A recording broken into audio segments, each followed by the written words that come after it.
Құрметті көрермен, эфирде қонақпен жүздесу бағдарламасы және мен Гүлнұр Қанатқызы.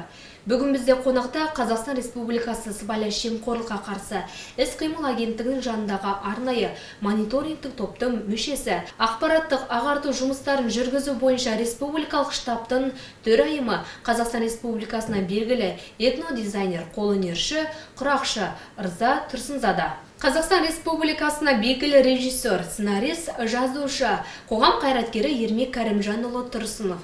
Студиямызға қош келдіңіздер, сұхбатымызды бастасақ. Алдымен Ырза ханым, сіз Қазақстан Республикасы сыбайлас жемқорлыққа қарсы іс-қимыл агенттігінің жанындағы арнайы мониторингтік топтың құрамындасыз. Жемқорлыққа байланысты мониторинг қалай жүргізіледі? Бүгінгі таңдағы беталыс қандай?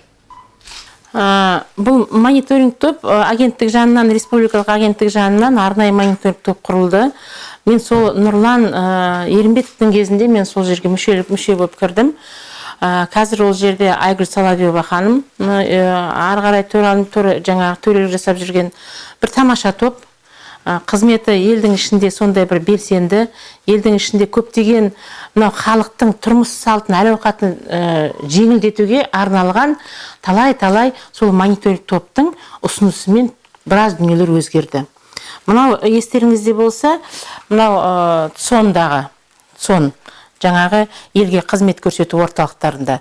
Сол жерде көп, оны аштық бір бөлек. Ол жерге жаңа бүкіл сұрақтардың бәрін бір с одной руки деп оны да ұйымдастырдық. Бірақ та сол жерде жаңа помогайкалар, енді елдің ішіндегі аты солай.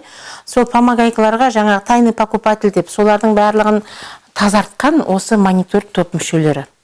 Оны былай бүкіл ел білмесе де, біздің мысалы ақпарат оны жақсы біледі.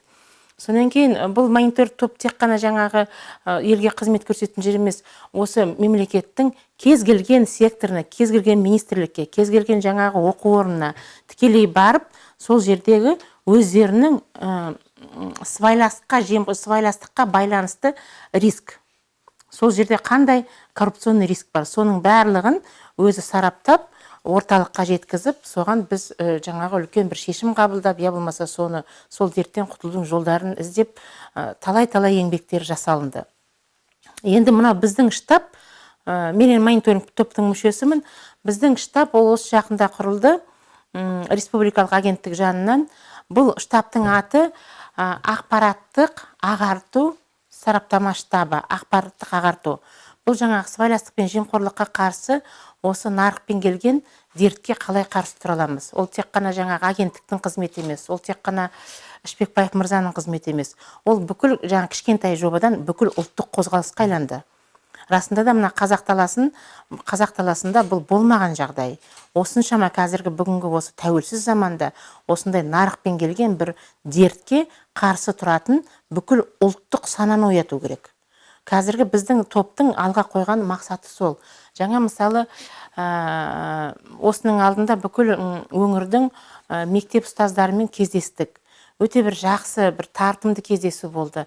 Тіпті көздеріне жас алып, расында да біз сондай халық едік қой, біз қайда бара жатырмыз деп, сол әр қазақтың өзінің бойына сондай сұрақ туғызатындай, сондай бір әдемі отырыс болды жаңа елмен араласып. Енді бұндай елмен араласатын, елдің мұң-мұқтажын тыңдап, бір түйіні бар, шешілмей жатқан бір сұрақтар болса, оны да қабылдап жатырмыз. Оны да біз жаңа құзырлы органдарға жеткізіп, енді агенттіктің инструменті жақсы, агенттіктің мынау алаңы жақсы. Мына сыбайлас жемқорлыққа қарсы іс-қимыл агенттігінің өзінің алаңы, содан кейін құзырлы орган қай жерге қалай жаңағы мәселені қойсаң да тез біз жауап алып жатырмыз. Сондықтан да бұл агенттіктің абыройы елдің ішіндегі.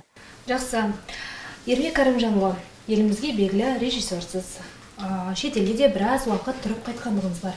Енді осы жемқорлықтың өнер саласына етене кіргені қай кез? Мен нақты айта алмаймын. Бірде негізі бір үлкен зиялы қауымның өкілдері маған кезінде айтқан, біз қазақ халқы жемқорлықты дұрыс түсінбейміз.